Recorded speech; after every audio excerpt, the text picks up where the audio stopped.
Vamos a hacer una presentación de unos libros. Sí, no solo. Una presentación de Margarita, que es la que los ha escrito. Sí, pero no solamente. Estos tres libros, titulados La verdadera devoción al corazón de Jesús, El triunfo de la Inmaculada y El reinado eucarístico, tienen un común denominador, que es, pone en letra más pequeña, Dictados de Jesús a Marga. Efectivamente, vamos a tratar, más que de presentar unos libros, ni de presentar a Marga, el mensaje que el Señor quiere transmitirnos a través de Marga. Me llamo Ángel María Rojas y desde antes de ordenarme de sacerdote hace aproximadamente 50 años, estoy dedicado al estudio de la teología espiritual, dedicándome al estudio y dedicándome al mismo tiempo a la predicación. El año 1983 conocí a una niña que estaba estudiando segundo de bachillerato y, bueno, me dio la impresión de ser una chica simpática, sincera, espontánea, normal, perfectamente normal, como los chicos o chicas normales de esa edad. Así la conceptué entonces. Y más tarde comenzó ella a dirigirse conmigo. Hace 19 años me comentó que sentía que el Señor la estaba hablando, que tenía lo que se suele llamar locuciones. Estas cosas naturalmente se dan. Algunas personas lo rechazan a priori, esto se da. Pero no cualquiera que dice que tiene locuciones las tiene. Pero bueno, yo por si acaso pues le dije, toma nota, y lo que creas que se te está diciendo me lo comunicas, me lo cuentas, porque claro, se trataba de ver qué es lo que la dicen, qué es lo que ella siente, a qué se siente impulsada en esos momentos en que tiene esas locuciones o esos mensajes, y estudiándolo, fui viendo la sobrenaturalidad de lo que estaba recibiendo, fui viendo pues que era auténtico. Ella presentó sus escritos en el Obispado de Madrid, al que pertenece a la diócesis de Madrid, y uno de los obispos auxiliares me encargó que estudiara el tema y siguiera el caso. Por consiguiente, lo estoy haciendo en nombre de la Iglesia, hoy por hoy, y siguiendo la petición de la Iglesia.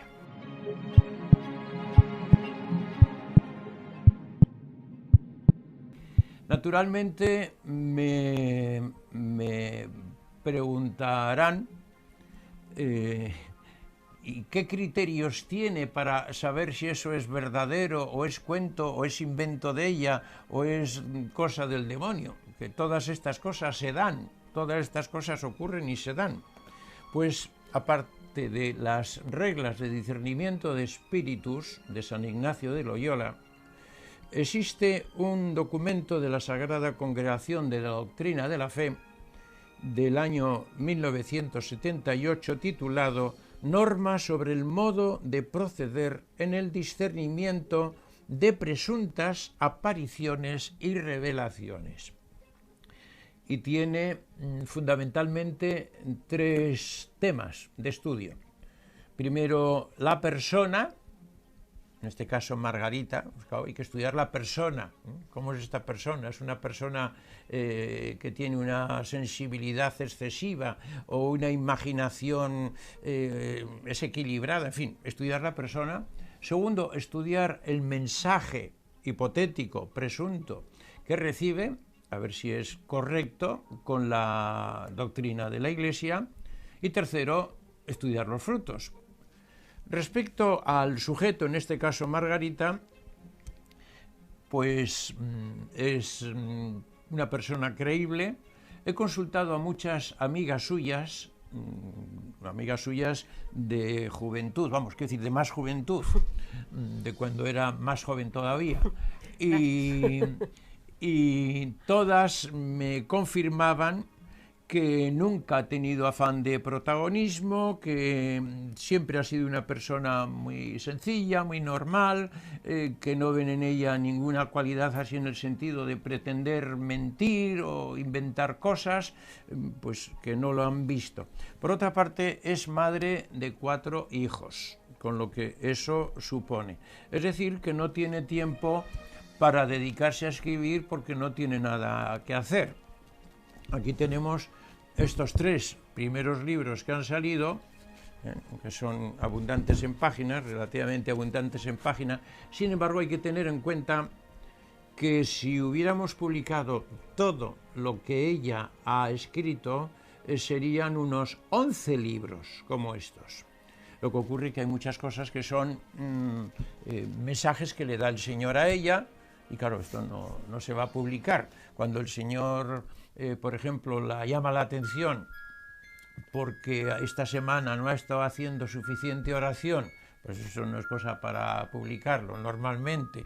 O cuando, como hace poco, que le llamó la atención porque no estaba haciendo lo que le pedía, 3 horas de oración diarias y un día de retiro, o sea, el día entero dedicado a la oración, a la semana, porque tenía mucho trabajo con sus hijos y tal, y el Señor le llama la atención. Bien, no son cosas para publicar, eso quizás el día de mañana, dentro de 40 años, cuando escribamos tu vida, o la escriban los que sea, entonces se puede publicar. En cuanto al equilibrio físico, repito, las amigas y compañeras ya me lo decían, yo también lo vi. De todas las formas, la envié a un psiquiatra, no porque viera yo nada, sino vamos a cerciorarnos después de un estudio técnico. Y la conclusión de ese estudio psicológico, en base al observado y evaluado, la valoración es que Margarita es una persona sana. En base a los datos de que disponemos, no podría decir que padezca ningún tipo de patología que le impida en cualquiera de sus facultades como esposa y madre de familia. De tal manera que el psicólogo, que fue únicamente para tener ese dato técnico, pero yo no veía ningún problema en ella. Yo la veo que es muy obediente.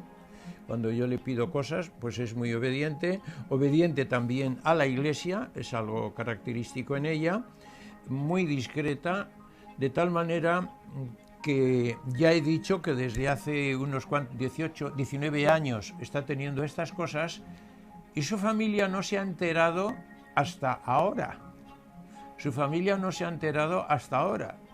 De tal manera que ella lo ha llevado con una discreción tremenda.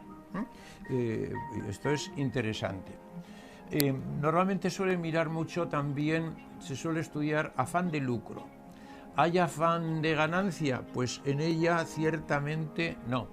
Margarita ha perdido dinero con esto, ha tenido que emplear muchísimo tiempo, porque aparte de sus hijos, el mayor de los cuales tiene en este momento 23 años y el pequeño 14. Pues teniendo en estos años que atender a chicos de esta edad, que por consiguiente necesitan mucha atención, pues ella tiene que escribe cuando le dictan, suele llevar un cuaderno y puede apuntar en la iglesia, puede apuntar en el autobús o en cualquier momento. Cuando oye que la dictan, lo apunta y después lo pasa a ordenador. Eso supone, repito, mucho tiempo. Y lucro no. Más bien lucro económico, más bien le ha proporcionado disgustos, problemas y ningún beneficio de tipo material. Por otra parte, ella tampoco se reconoce autora de estos libros. Ella siente que se los han dictado. Pues lo comentaremos y lo veremos con más tranquilidad. Primero, la persona. Segundo, la doctrina que se le da. la doctrina que ella recibe. Es una doctrina correcta, teológicamente, correcta, espiritualmente, moralmente, libre de error, por consiguiente. Bien, aunque yo había estudiado repetidamente antes de llevar a la imprenta estos libros, sin embargo, para más seguridad, se lo he encargado a un grupo de expertos. Y esto recientemente, cuando ya estaban publicados, he querido afinar más, aunque yo estaba seguro de que era una doctrina perfectamente correcta con la doctrina de la Iglesia Católica, perfectamente normal y correcta. Y este grupo de expertos de España y del extranjero, porque de Roma varios sacerdotes también han hecho el estudio, aparte de un grupo de 10 personas que encargué el estudio de todo esto, puntos y comas, con todo detalle, quiero decir, no solamente las ideas, globalmente todos coinciden en que es correcto. La inmensa mayor parte de los sacerdotes que lo han leído, repito, la inmensa mayor parte, que alguno no lo ha entendido, sí, después diré por qué, pero la inmensa mayor parte coinciden en que les gusta mucho, que les ayuda para la predicación, y algunos han cambiado de vida, a mejor se entiende, claro. Por otra parte, considerando la doctrina que tenemos en estos libros, que es una doctrina profundísima y una doctrina sana, como digo, esto es imposible que venga de Marga. No porque Marga sea tonta, que no lo es. ¿Tienes carrera de...? De pedagogía. Tiene carrera de pedagogía. De tonta no tiene un pelo. Pelos tiene muchos, pero más que yo. Pero de tonta no tiene un pelo. Sin embargo, yo mismo pienso, esto no, se le ha ocurrido a Margarita. Aquí hay muchos temas de tipo teológico, de tipo espiritual, de tipo humano, sobre el papel de la mujer hoy día, cosa que no se ve en ningún otro sitio escrito, y presenta a la mujer, concretamente en este libro, sobre todo en el segundo, de una forma preciosa, que si las mujeres se enteran comprarían este libro, pero bueno, en cantidades, porque hace una descripción de la mujer preciosa que ella no hubiera hecho, porque tú misma protestabas y dices, pero ¿cómo voy a poner esto? ¿Pero cómo voy a poner esto? Tú escribe lo que se te dice, te decía yo, después ya veré yo si es correcto o no es correcto. Muchas de las ideas que aparecen aquí no coinciden con las suyas. En ocasiones protesta al Señor, pero ¿cómo voy a publicar yo esto si yo no estoy de acuerdo con esto? Pero, claro, no se trata de escribir sus memorias, sino lo que el Señor la está diciendo, lo que el Señor la está dictando. En varias ocasiones me dice, padre, yo esto lo quitaría porque voy a quedar muy mal, me van a poner verde si escribo esto. Digo, déjalo. Déjalo, si te ha dicho esto, déjalo, si te ponen verde, que te pongan verde. Por consiguiente, no hay. Ella no sabía, hasta que vio el primer libro, la presentación que hice al comienzo, no sabía que los mensajes tienen un profundo trasfondo bíblico. De tal manera que ella a veces cita textos de la Escritura que no conocía, que no tenía ocasión de conocer, y no se daba cuenta que era de Ezequiel o que era del libro del Éxodo. Y aparece la frase entera, ni se da cuenta que era de la Biblia. El tercer aspecto es los frutos espirituales. Fruto en Marga. Los que la conocemos, no solamente yo, sino otras personas, porque he consultado a más personas, los que la conocemos desde hace tiempo, hemos visto evidentemente que ha cambiado. Y a lo mejor se entiende que ha cambiado mucho. ¿Por qué me eliges a mí y no a otra persona que sepa más? Pregunta una vez. Y el Señor, cuando hace alguna pregunta de estas, si hay otros que saben más, ¿por qué no díctaselo a otros que tienen más idea? Y el Señor suele responder frases como esta: porque yo elijo la miseria y así se demuestra que esto es mío y que no es tuyo, que es mío.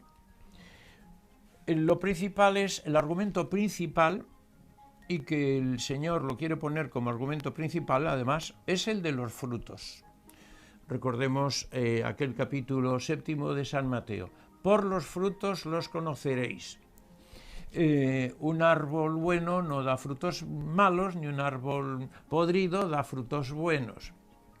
Los frutos que han dado estos libros por ahora, los frutos que han dado han sido frutos de conversión. Conversión de sacerdotes y religiosos. Conversión de muchos seglares. Muchas personas han cambiado la vida. Hace poco me decía una persona: cuando abro un libro de los dictados de Jesús Amarga, me encuentro con que me está respondiendo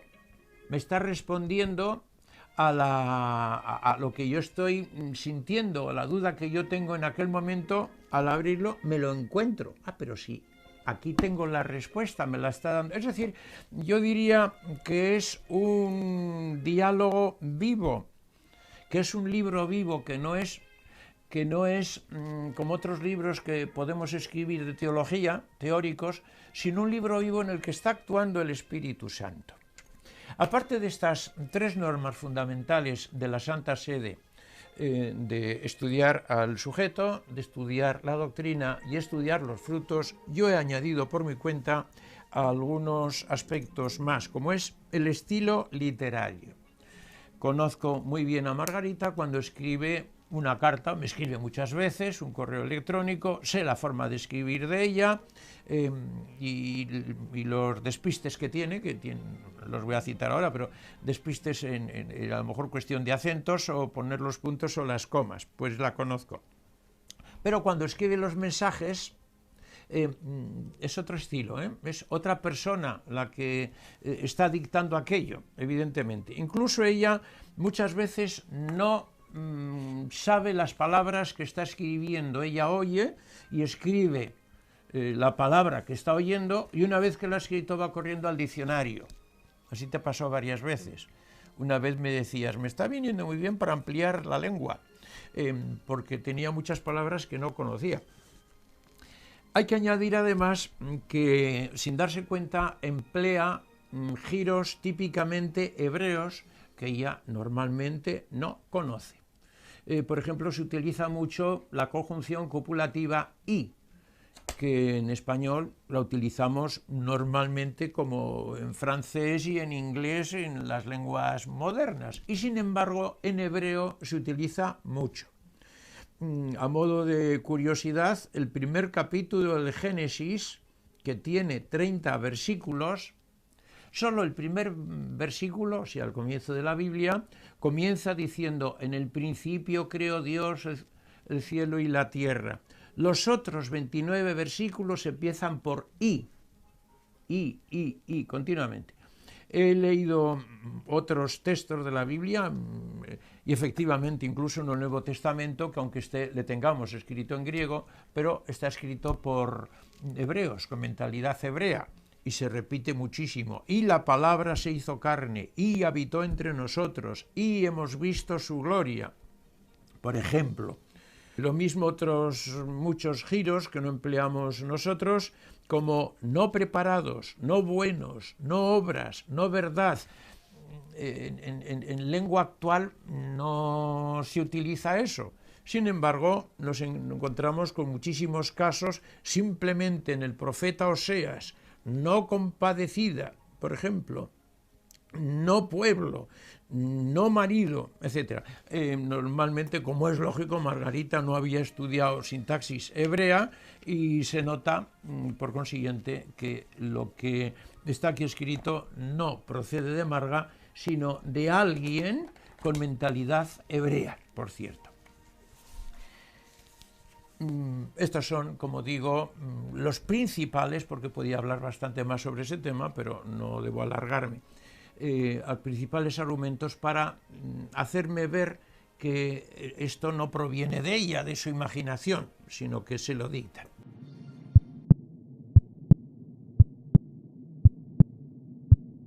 Ahora bien, nos encontramos con mucha gente que dice: a mí estas cosas de apariciones y de locuciones no me va. Esto lo oímos incluso entre sacerdotes, y es que el racionalismo y el materialismo han suplido a la fe en muchas personas, incluso consagradas. Sin embargo, la verdad es que desde el comienzo, desde la existencia del hombre, Dios se comunica con él. En el concilio leemos: Dios quiso con su bondad y sabiduría revelarse a sí mismo y manifestar el misterio de su voluntad. Hay gente que dice, es que a mí esto no me va, pero si es el camino que ha adoptado Dios. El muy conocido padre René Logantin, especialista número 1 hoy día en estos temas, dice, las apariciones parecen ser un tema clave en el cristianismo hasta tal punto que la Biblia se estructura sobre las apariciones. Efectivamente, el Antiguo Testamento está lleno de las intervenciones de Dios. Abrimos capítulo 1 y en el capítulo 1, nada más abrir la Biblia, leemos 10 veces, dijo Dios, dijo Dios, dijo Dios. 10 veces. Crea al hombre, Adán y a Eva, y baja para hablar con ellos, bajaba todas las tardes para hablar con ellos. Después vemos que habla con Noé, que habla con Abraham, que habla con Moisés, con Josué, sigue hablando a su pueblo. Después vendrán a través de los profetas, Elías, Eliseo, Samuel, tenemos los profetas mayores, Isaías, Jeremías, Ezequiel y Daniel, los profetas menores. Dios continúa hablando. Nosotros decimos, creo en el Espíritu Santo que habló por los profetas. Lo decimos en el credo de la misa, pero lo creemos porque hay gente que dice que no cree. En el mismo Génesis, el Señor dijo, ocultaré a Abraham lo que voy a hacer. Es decir, a Dios le gusta decir a los hombres lo que va a hacer. Va a ocurrir esto, va a ocurrir lo otro. En el profeta Amós, el Señor Dios no hace nada sin revelar su secreto a sus siervos, los profetas. Antiguo Testamento. Y el Nuevo Testamento comienza con apariciones. Con la aparición de un ángel al sacerdote Zacarías, con la aparición de un ángel a la Virgen el día de la Anunciación. Nos encontramos con que a Jesús se le aparece un ángel en la oración del huerto, se aparece cuando quiere una vez que ha resucitado un montón de veces y nuestra fe está basada en ello.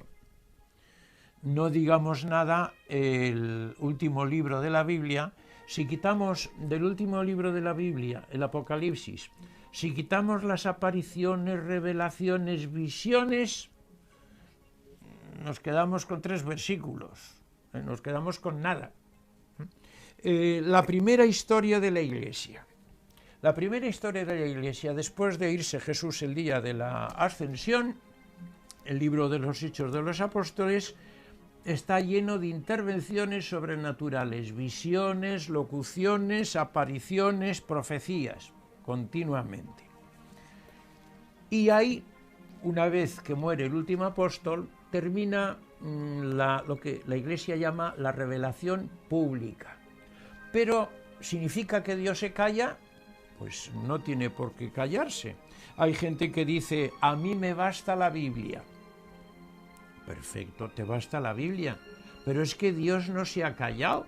No podemos decir, a mí me basta lo que dijo Dios hasta hace 2000 años. Porque es que Dios sigue hablando hoy. Jesús dijo en la última cena, todavía tengo mucho que deciros, pero ahora no podéis con ello.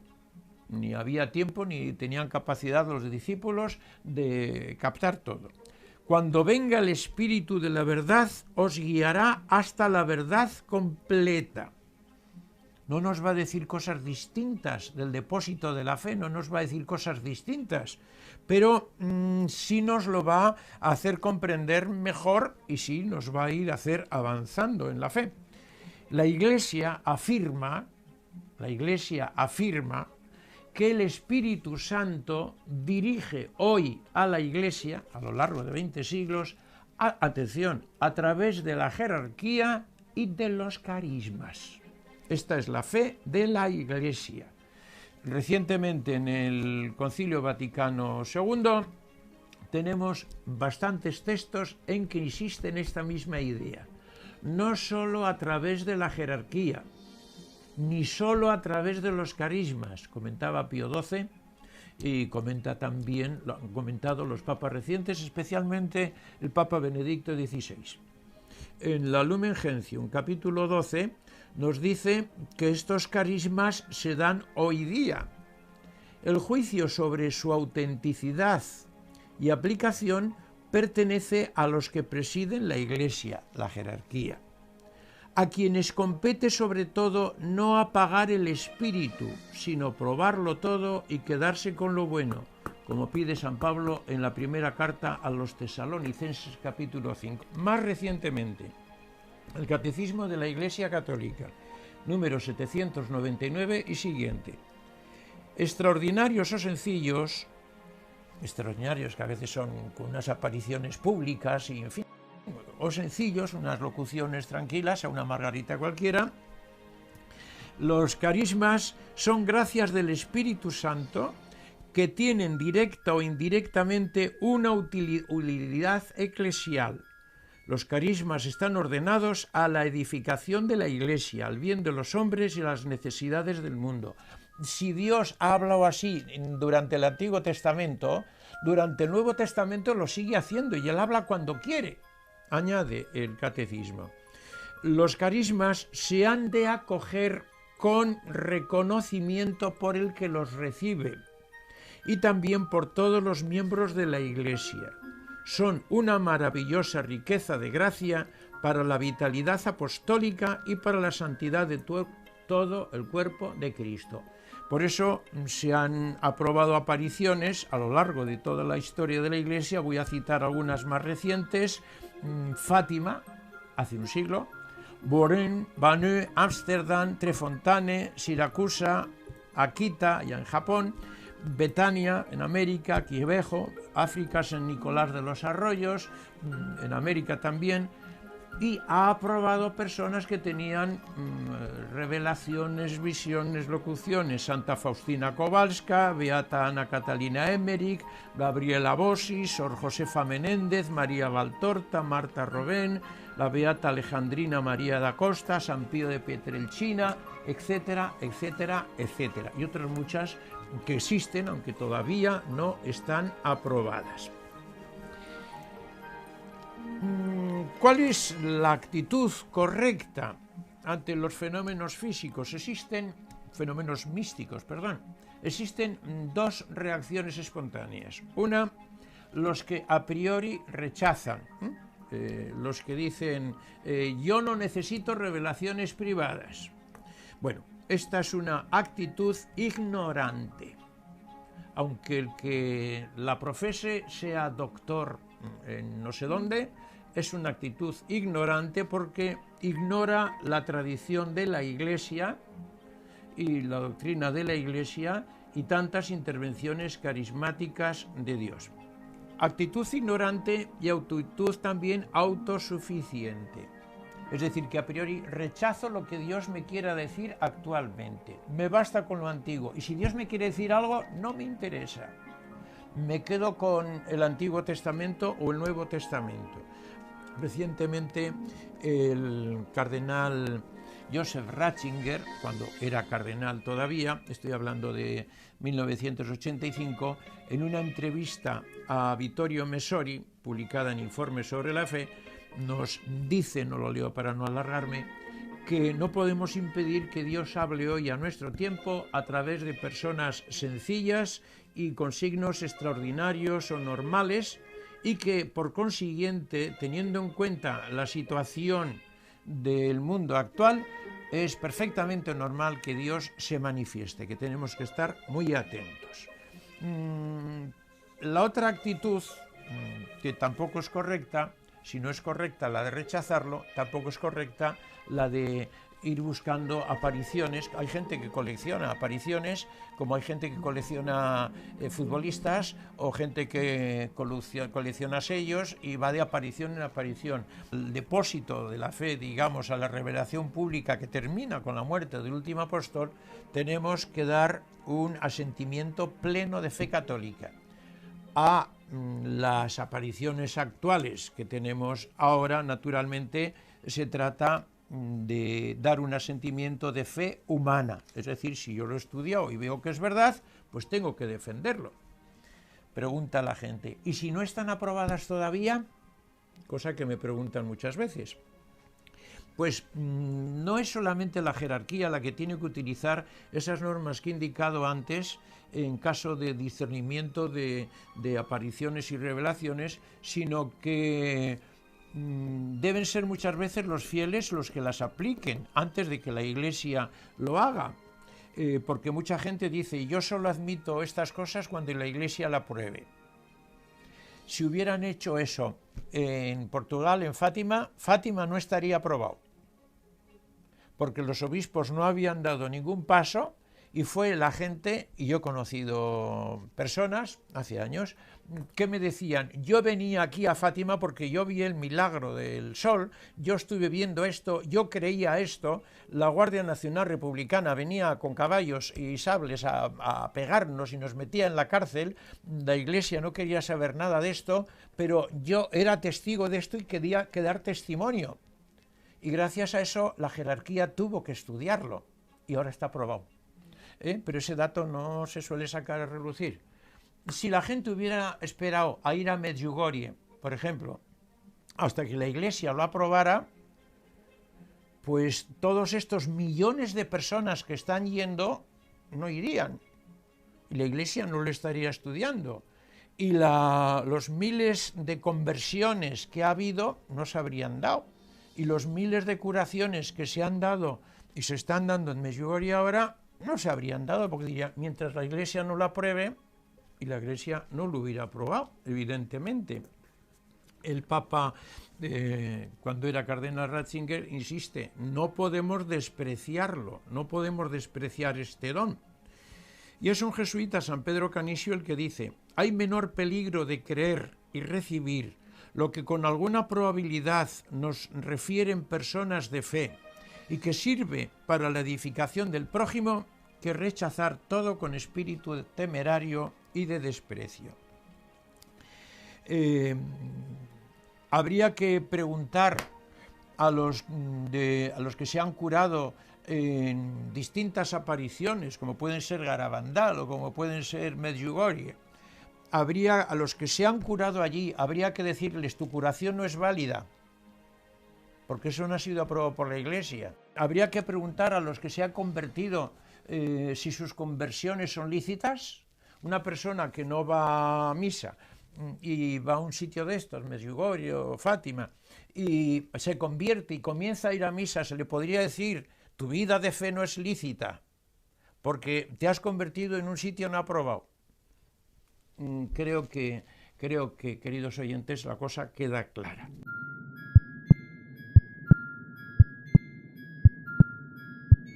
Así como ha habido evolución en la revelación, lo hay dentro de la historia de la Iglesia en distintos temas. El concepto de doctrina de la Virgen no fue inmediato. Hasta el siglo IV no se creyó como dogma de fe que María era Madre de Dios. Hasta el siglo XIII no es dogma la virginidad de María.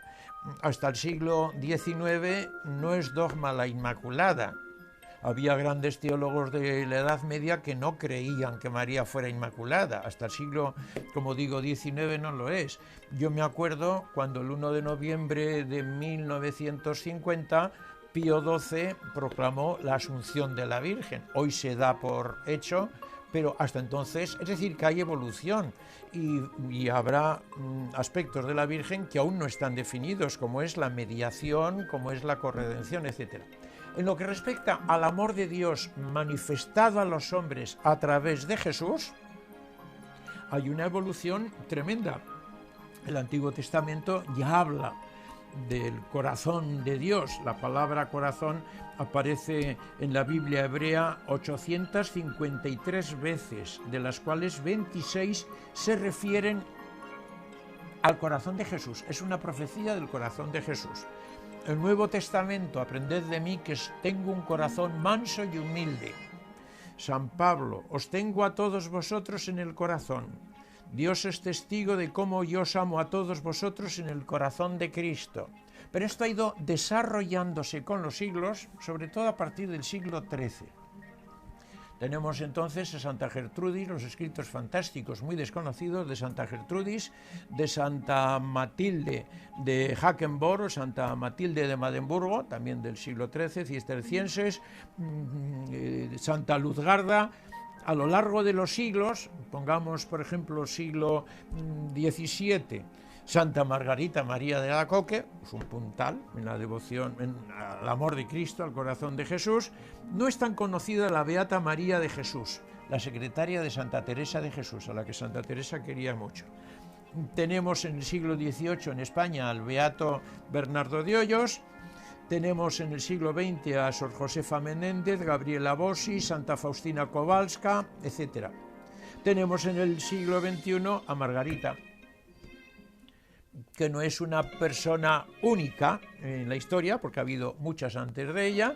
El Señor sigue revelándose y le ha ido diciendo cosas, completando dentro de esta misma línea de santos o beatos que he sugerido algunos de ellos, dentro de esta misma línea, pero avanzando y completando. Yo aquí encuentro en estos libros una doctrina sobre el corazón de Jesús y el amor de Dios hecho hombre a nosotros, más completa que la que existía antes, en la misma línea, pero más completa. En el siglo XXII pues vendrán otros, porque con Margarita no se acaba esto, continuarán las revelaciones y el amor de Cristo no tiene fin y por consiguiente seguirá manifestándose siempre.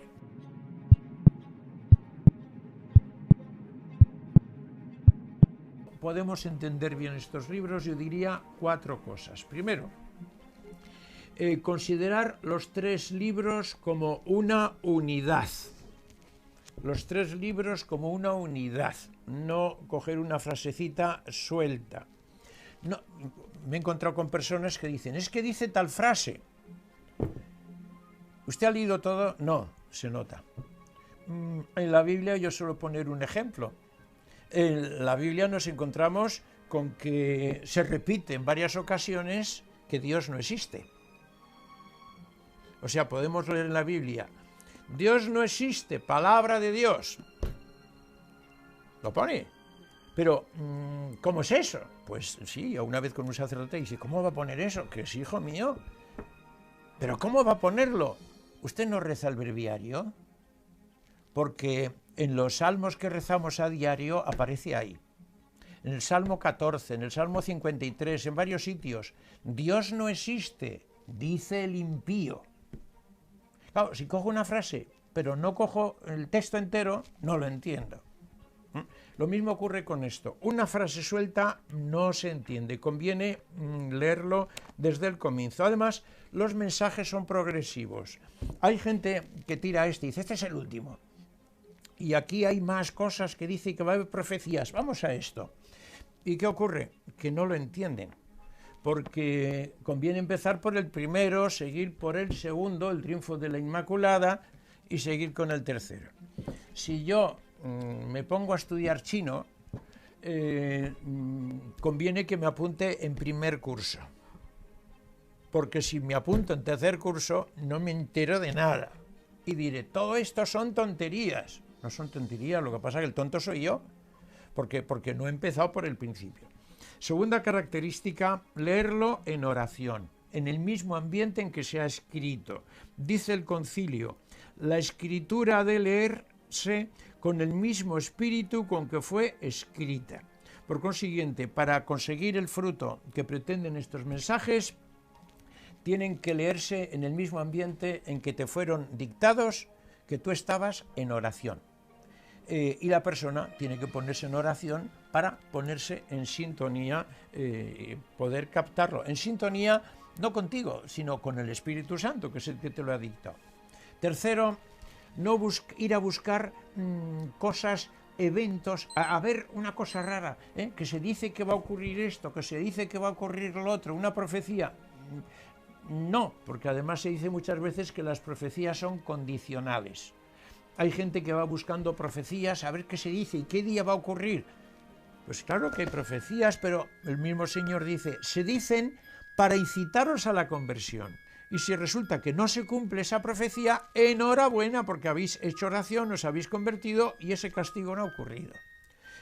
Esas personas que van buscando nada más a ver qué va a pasar, yo les diría, mira, lo que tienes que buscar es no lo que va a ocurrir, sino lo que tiene que ocurrir dentro de ti, que es tu conversión. Es lo que hay que buscar. Y por último, en estos mensajes, más que tener mucha envidia de Marga, cuando dice por todos los lados, querida Margarita, amada Margarita, por todos los sitios, Marga, pesco aquí, no sabes la envidia que suscitas. Sí, es que hay gente que dice, es que esta Margarita querida, fíjate cómo la quiere el Señor, cómo la quiere la Virgen.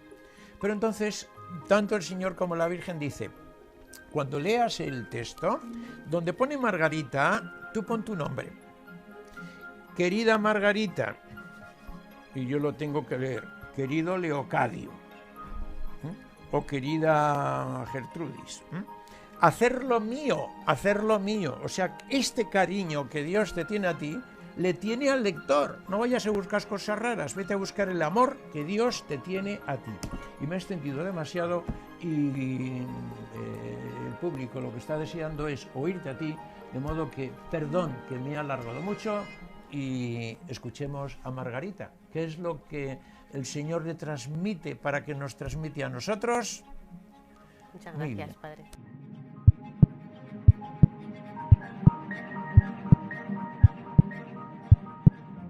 Me encanta a mí oír cómo la gente estudia los libros, ¿no?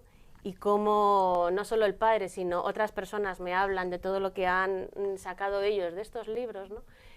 Porque ahí es cuando veo la grandeza de todo esto, ¿no? Porque yo siempre tengo la sensación de que voy a echar a perder este don. O sea, este don para mí es verdad que es un don grandísimo, pero yo lo veo puesto en unas manos muy torpes, ¿no? Porque realmente son así, ¿no? Tengo una anécdota, hace poco estábamos dando catequesis en un poblado de la periferia de Madrid y había unos niños pequeñitos, ¿no? Que yo les preguntaba, ¿cómo os llamáis? Y pues decían, uno, Nerea, Lucía, tal. ¿Y cómo te llamas tú? Y yo dije, Margarita. Entonces todos, se rieron mucho, ¿no? Les hizo mucha gracia el nombre de Margarita, ¿no? Entonces digo, es que realmente esa soy yo, quiero decir, una Margarita.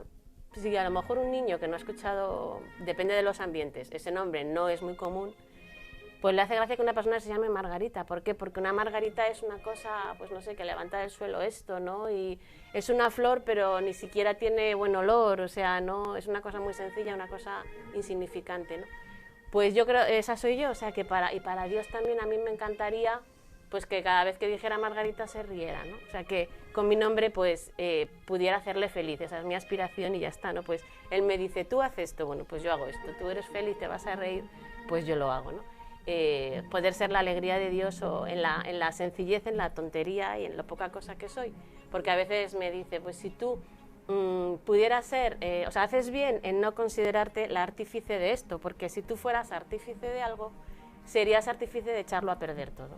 Pues es verdad, que no soy capaz ni de organizarme un esquema de una charla que tengo que dar y tengo que hacer un retiro para el que me dice Jesús, mira, el esquema te lo voy a hacer yo y vas a decir esto y esto, ¿no? Porque se me agolpa todo, o sea, yo quiero transmitiros todo esto y no sé por dónde empezar, se agolpa todo en eso, ¿no? Entonces, y luego cuando lo veo reflejado en lo que otras personas sacan de esto, ¿no? También digo, me gustaría tener esa profundidad que está teniendo esta persona a la hora de explicarlo, ¿no? Y no puedo, ¿no?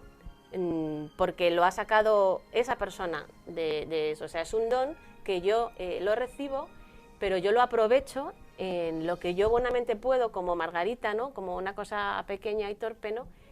Pero es un don para los demás, o sea, no es un don para mí solo, ¿no? Yo tengo muchas veces la impresión de que estoy escribiendo todos estos libros para toda la gente que los va a aprovechar, más que para mí, ¿no?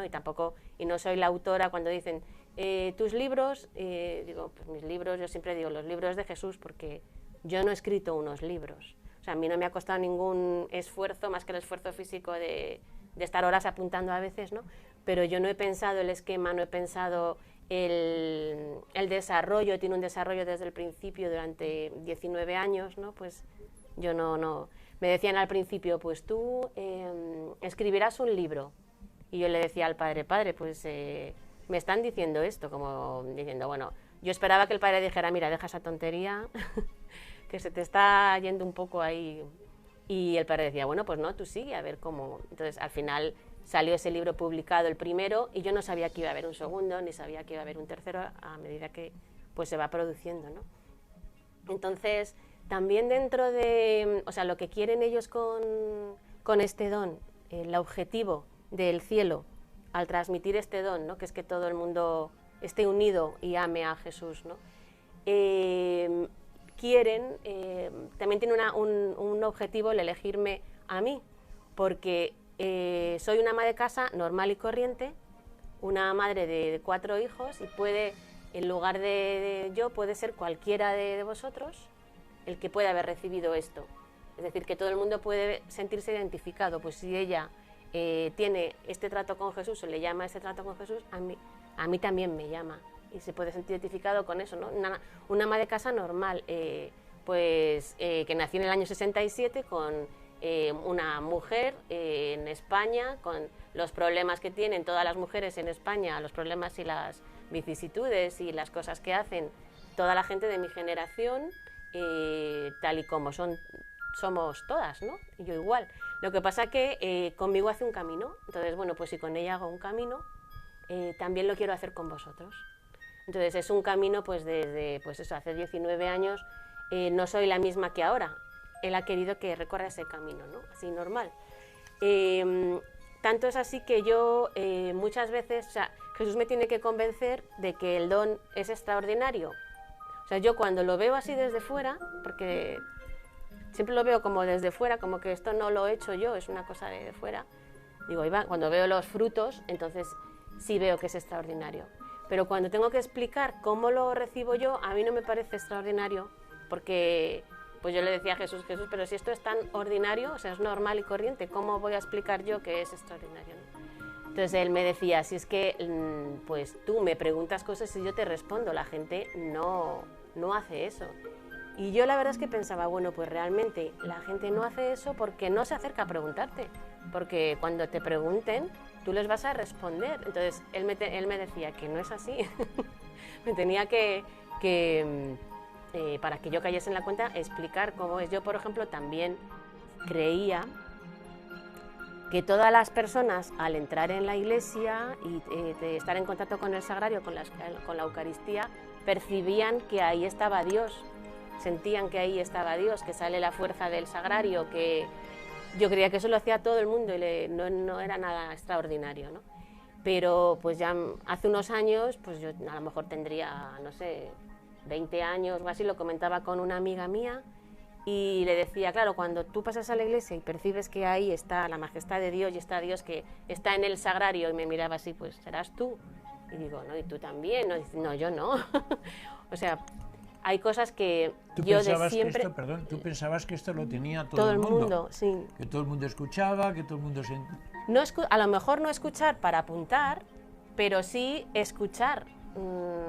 Hombre, porque yo sí que cuando me decían apunta este mensaje y sabes que es un mensaje para los demás, que no es solo para ti, sí.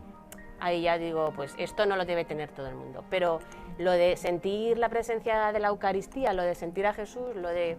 Es que no sé qué hacer con mi vida, pues acércate a Jesús y pregúntale y Él te responde, ¿no? Y tú estás convencida sí, que pues, a tú mí lo me verás. Responde y yo cada vez que voy me responde y me lo dice, pues lo haré acércate con todos. Tú.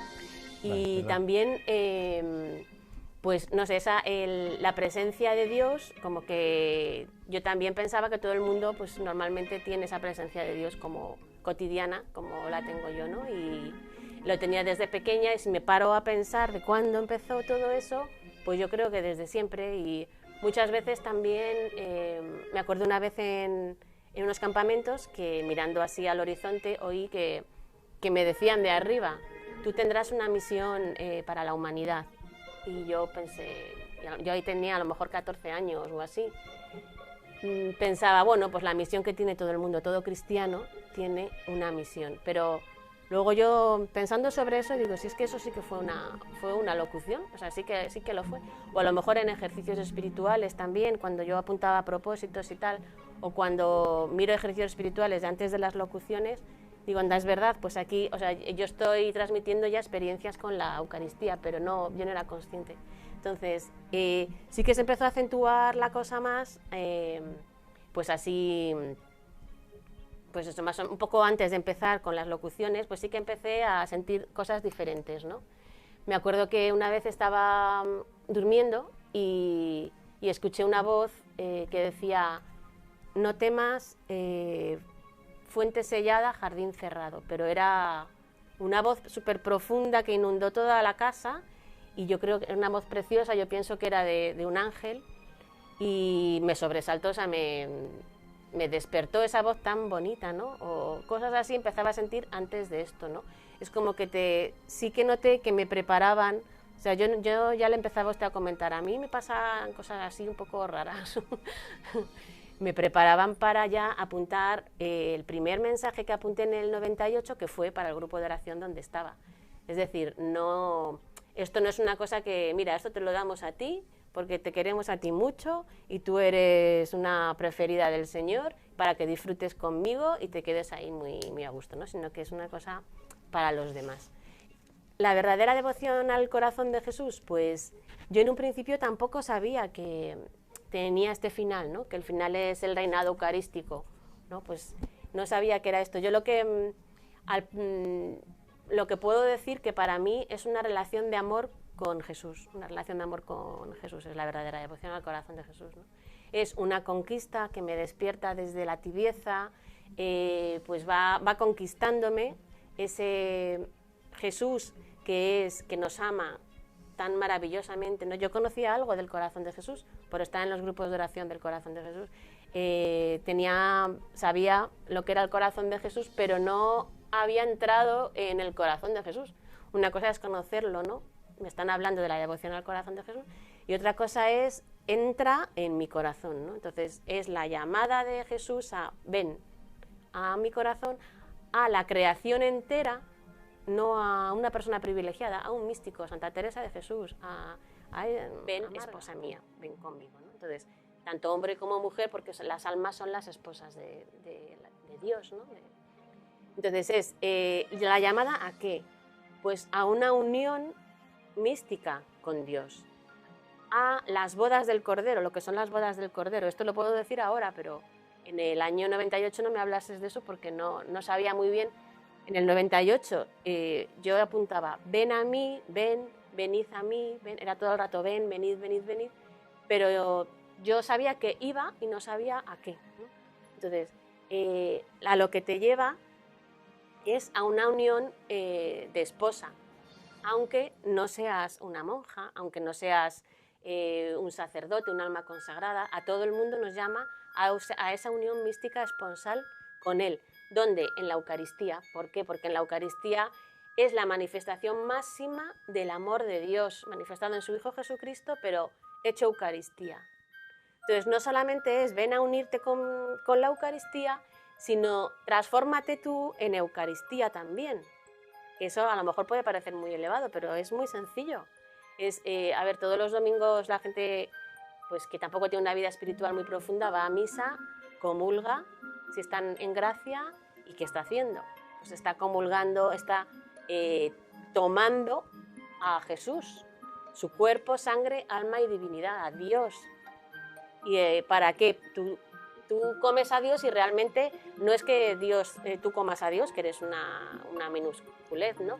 Sino que Dios te come a ti, o sea, tú quedas transformada en Él, te haces esa Eucaristía como es Él para los demás. O sea, es hacerte Jesús, como el Evangelio dice, pues sed como yo, yo soy el modelo, pero ¿qué es Jesús? Básicamente Jesús es amor eucarístico, es lo máximo, ¿no?, que nos puede dar. Es después de la pasión, muerte y resurrección, Eucaristía, Él está en la Eucaristía. Entonces la Eucaristía aún no se ha descubierto lo que es. La vida eucarística no la tenemos todavía, ¿no?, de cómo puede ser. Y es que además podemos empezar a tener vida eucarística, pero como es infinito, porque es infinito Dios, pues tiene infinidad de posibilidades, como infinita es cada alma, ¿no? Hay una frase muy bonita que no está en los libros porque es más reciente de los dictados que todavía tengo, ¿no?, que habla de lo que es la verdadera devoción al corazón de Jesús. Entonces, bueno, primero, antes de decir esta frase, ¿no?, pues también me gustaría decir, por ejemplo, dice Jesús, estos mensajes sirven para levantar comunidades, para inspirar vocaciones, para convertir a las almas, para evitar el cisma y los grandes perjuicios en mi iglesia, para salvar a las almas del infierno, para anunciar acontecimientos. A unos inspiran tesis de estudio, que es que esto, soy testigo, gente que ya está haciendo tesis de estudio sobre esto, y hay seminarios en los que los grupos de seminaristas se dividen en 2 grupos de estudio para discutir entre ellos la teología que hay aquí, ¿no? Otros solucionarán dudas eternas que arrastraban, es verdad, gente que a lo mejor llevo 10 años con unas dudas que mis sacerdotes me las podían solucionar, y al abrir el libro, en la primera página que abro, me encuentro la solución a esa duda. Unirán matrimonios y hasta evitarán guerras, salvarán niños de ser abortados, evitarán suicidios, asesinatos, todo esto y mucho más dependiendo del alma que lo lea. Depende del alma que lea esto, porque es Dios.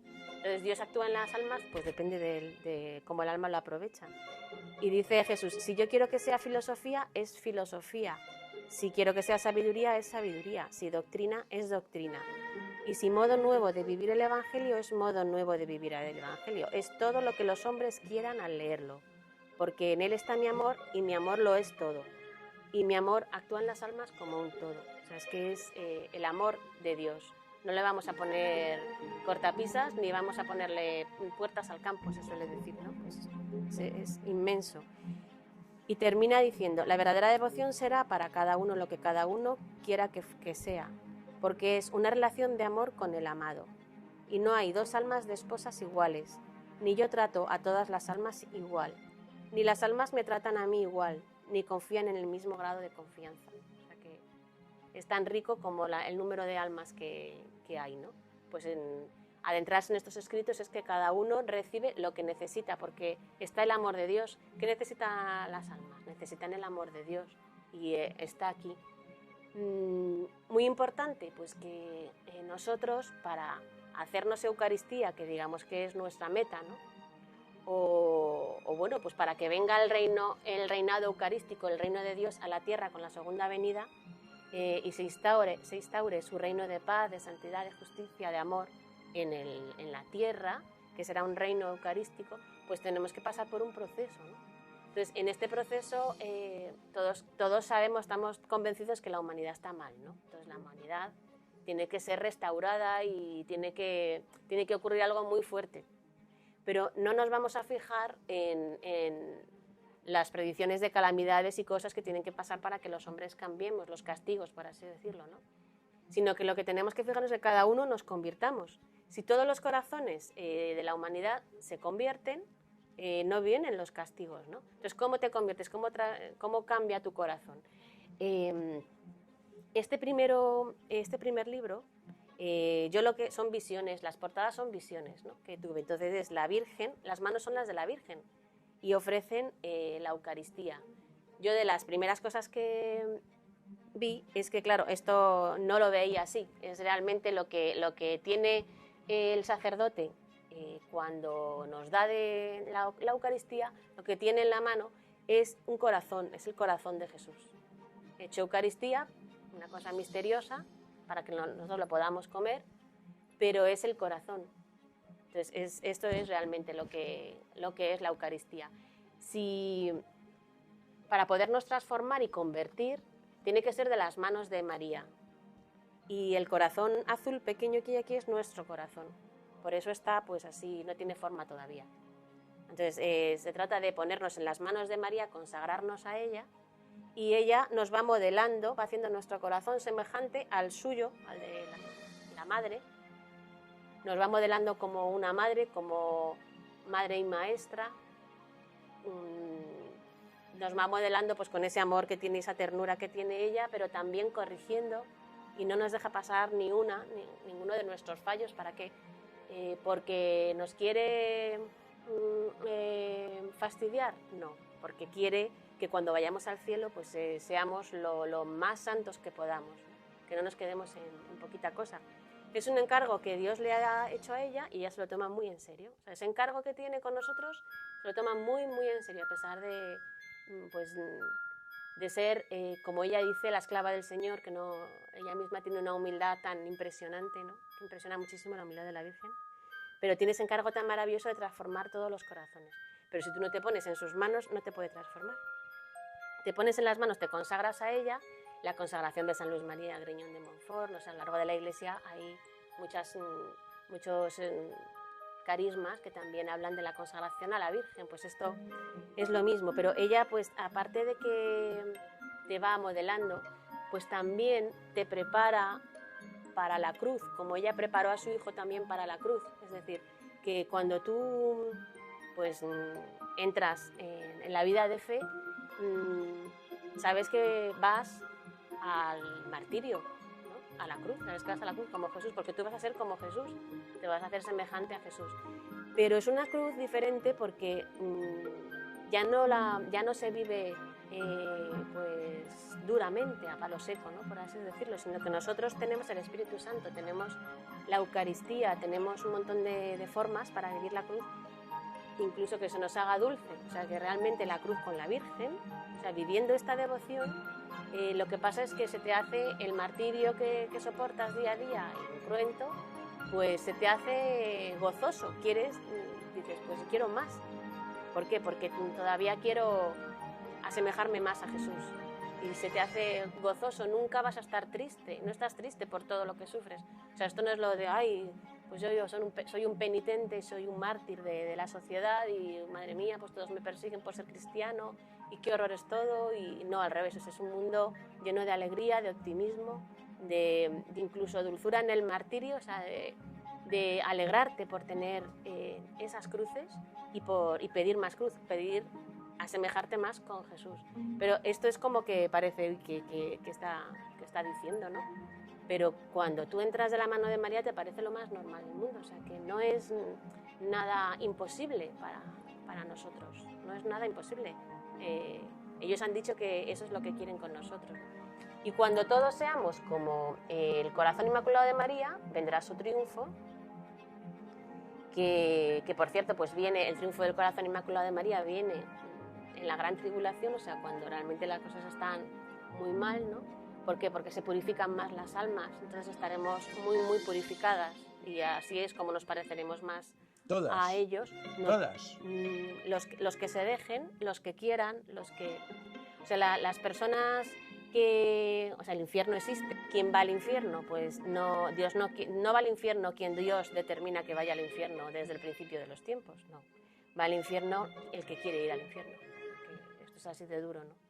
Se trata de que no vaya nadie al infierno. O sea, que lo que tú dices, que todos se van a ser purificados, es todos los que se dejen, todos los que quieran, los que lo acepten. Todos los que lo acepten podrán serlo. Como habías dicho, todos. Cuando haya suficientes personas purificadas, entonces es cuando vendrá el reino nuevo, ¿no? Cuando vendrá el reino nuevo, el reino eucarístico. Hasta entonces, pues no puede venir Jesús por segunda vez a la tierra. O sea, la tierra todavía hace falta mucha purificación. Entonces nosotros, bueno, pues ayudamos en esta purificación también a las demás almas. Esto no es un don para nosotros solos, sino es una cosa para transmitir al resto, transmitir a todos, porque necesitan este amor de Dios y esto es lo que les hará felices, ¿no? Pues bueno, yo creo que con esto a lo mejor pues puedo dar por terminada así lo que es mi explicación ahora así concisa, y luego si hay alguna pregunta pues podemos pasar a preguntas, así que...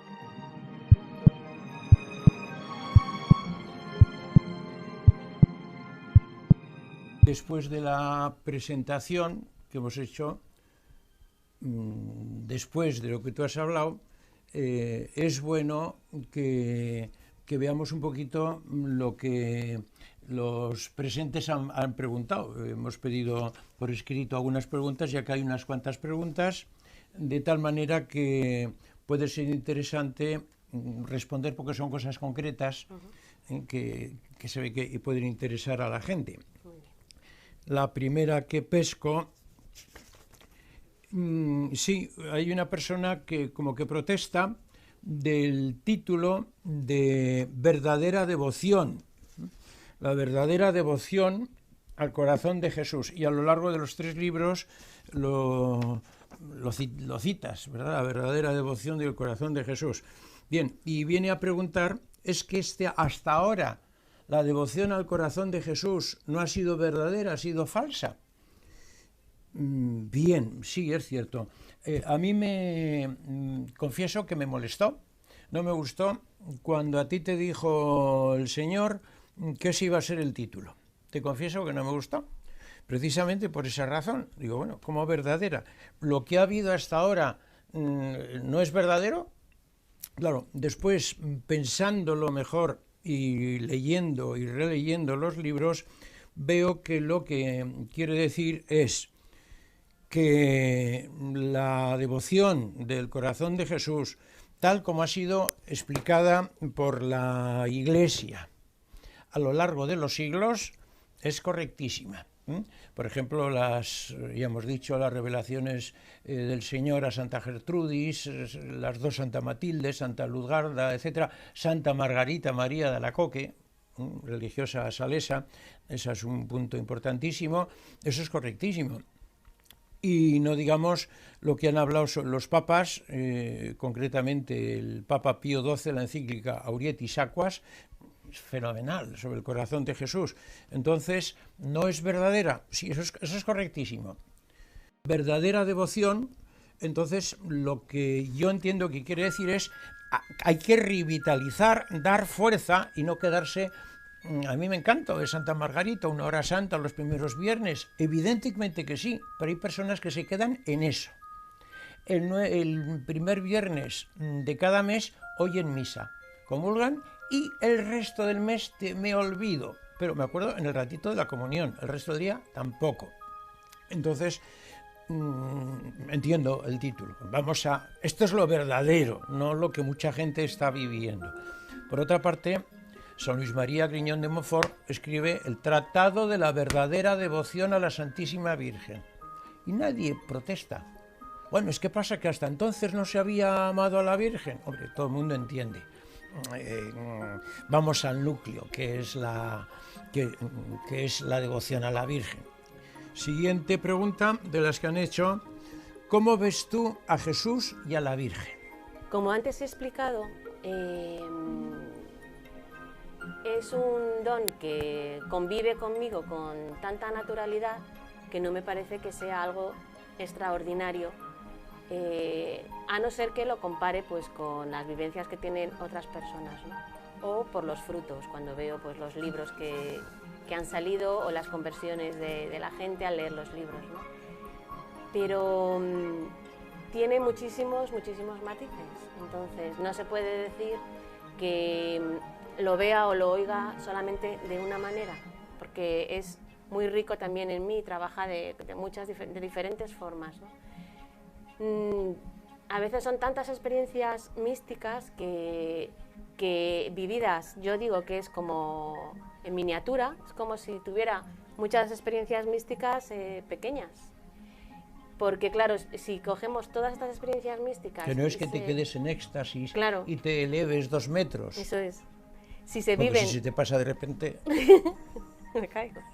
O cosas peores, o sea, yo no podría seguir con la vida normal de ama de casa, de mis tareas, si todo esto lo viviese en un éxtasis completo, como puede ser, por ejemplo, la aparición de Lourdes, o Fátima, o los videntes de Medjugorje. Los videntes de Medjugorje, que cuando ven a la Virgen, por ejemplo, no ven otras cosas. les pinchan todo y ellos no se enteran.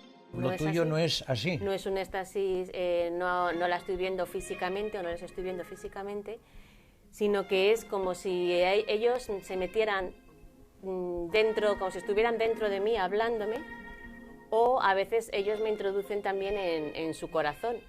Y yo pues tengo experiencias en el corazón de Jesús, que me dicen, pues pasa a mi corazón, y entonces paso y entiendo y veo todas las imágenes con las que tradicionalmente se ha identificado el corazón de Jesús, el río de agua viva, el fuego ardiente, los latidos, pues las ondas de los latidos del corazón de Jesús, pues todo eso, pues vivo esas experiencias dentro de su corazón, y realmente es como, o sea, cuando yo hago silencio en mi interior, o sea, es muy difícil que alguien, o sea, que ellos te hablen cuando tú no estás conectado tampoco con ellos. Entonces, silencio, puedes estar haciendo otras cosas, pero estar en silencio. O sea, el silencio interior es que tu corazón pues no bulle así con los afectos, con las preocupaciones, sino que lo tienes en Dios. Puedes estar haciendo la comida de casa y tener silencio, un silencio interior. Si yo tengo una temporada en la que pues tengo muchas preocupaciones o no sé, no pienso mucho en Jesús, pues es difícil que se comuniquen conmigo, ¿no? Por eso me dicen que hace falta que yo haga oración, bastante oración, abundante oración al día. ¿Cuánto? 3 horas, me dicen, por la mañana, al mediodía y por la noche. Porque si no, dicen que soy como una margarita que se amustia, que no la riegan, y entonces pues el tallo se amustia y no tiene vida. Aparte de un retiro semanal. Y luego un retiro semanal para... ¿De cuánto tiempo? El día entero. El día entero. Y si yo no hago eso, pues yo noto que no estoy en la misma sintonía con ellos, ¿no? Entonces, hay fases o momentos de la vida, de mi vida, que se han comunicado de una manera, de otra, ¿no? Pero o sea, lo que yo sí que no me daba cuenta es esa familiaridad que quieren tener conmigo tan grande, ¿no? Como, entonces, hace poco que me explicó que yo tenía una visión que se repetía mucho, ¿no? Que era pasa mi corazón, y entonces yo pasaba levantando el pie y o sea que eso significaba como que hacía un esfuerzo por pasar a un lugar, porque no sé, sin esfuerzo pues tampoco la vida espiritual no se sostiene, ¿no? Y agachaba la cabeza como porque no cabía, si no agachaba la cabeza, o sea que también era señal de humildad, y pasaba pues a un campo verde, inmenso y muy bonito, ¿no? Y al fondo pues se veía una arboleda, pero bueno, en realidad era pues eso, un campo llano siempre, ¿no? Y verde. Entonces, hace poco me explicó que también, o sea, con todo el sentido del humor, Jesús, que es un campo llano, como mi apellido, que yo me llamo Llano de apellido, ¿no? Margarita de Llano. Entonces, porque en la sencillez es donde transcurre todo, como una niña pequeña. Entonces, ellos me han dicho que es como si...